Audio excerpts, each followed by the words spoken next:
تو یہ جو ظاہری ہے نا، جو اپیرنٹ آپ کو چیز نظر آ رہی ہے، بعض اوقات وہ ضروری نہیں ہے کہ وہ درست میننگ آپ کو پتہ چل رہے ہیں اس کو دیکھنے سے.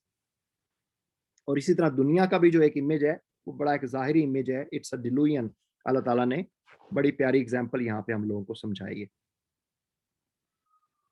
اچھا، اب اللہ تعالیٰ کہہ رہے ہیں جی کہ میں نے سب کو بنایا تو ڈسٹ سے ہے، ایک ہی ڈسٹ ہے، اس کے انگریڈینٹ بھی سیم ہے، لیکن میں نے ہر ایک کا جو کلر اور زبان ہے اور تمہاری زبانوں اور تمہارے رنگوں کا اختلاف ہے، یقیناً اس میں بہت سی نشانیاں ہیں دانش مند لوگوں کے لیے.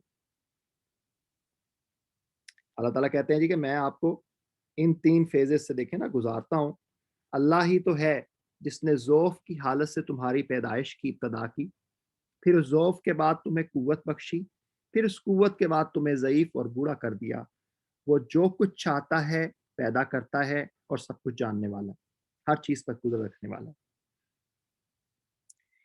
اچھا جی، یہ بڑا زبردست ٹاپک ہے اور اس کو تھوڑا سا آپ لوگ جو ہے نا سیریسلی اس کو لیں، کیونکہ آج کل جو سوشل میڈیا کا دور چل رہا ہے اس میں ایک بہت ہی انوائنگ فیکٹر ہے کہ جو آج کل ہر طرح کے جو لطیفے بنائے جا رہے ہیں، جو جوکس بنائے جا رہے ہیں، وہ اس رشتے کے اوپر بنائے جا رہے ہیں، جو کہ دیکھیں نا اللہ تعالیٰ یہاں پہ ہمیں کیا بتا رہے ہیں.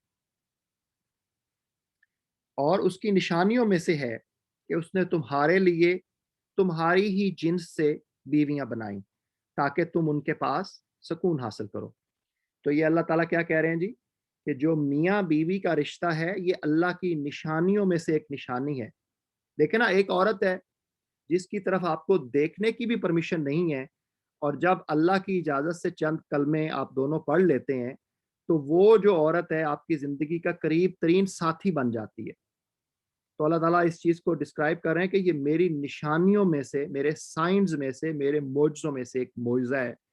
اور دیکھیں نا کہ میاں بیوی جو ہیں ایک دوسرے کے پاس سکون حاصل کرتے ہیں. آپ جو ہیں پورا دن ڈیوٹی کر کے آتے ہیں، شام کو آپ آتے ہیں تو میاں بیوی ایک دوسرے کے پاس بیٹھ کے جو ہے نا وہ کہتے ہیں دیکھو جی کہ آپ گھر آ گئے ہیں، مجھے تو سکون مل گیا.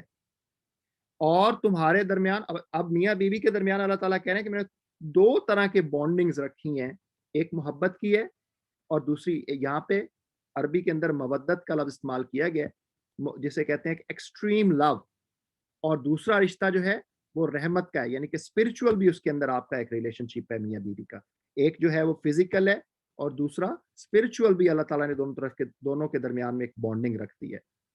اور آپ کو پتہ ہے کہ ایک بڑی مشہور سینگ ہے میرا خیال ہے حضرت عمر فاروق رضی اللہ تعالیٰ عنہ کی، کہ جس کو اچھی بیوی اس دنیا کے اندر مل گئی اس کو دنیا کے اندر ہی جنت مل گئی. یقیناً اس میں بہت سی نشانیاں ہیں، یعنی کہ اس میاں بیوی کا جو رشتہ ہے، اس ایک رشتے میں اللہ تعالیٰ کہہ رہے ہیں کہ میں نے بہت ساری ڈفرنٹ نشانیاں رکھی ہیں لوگوں کے لیے جو غور و فکر کرتے ہیں.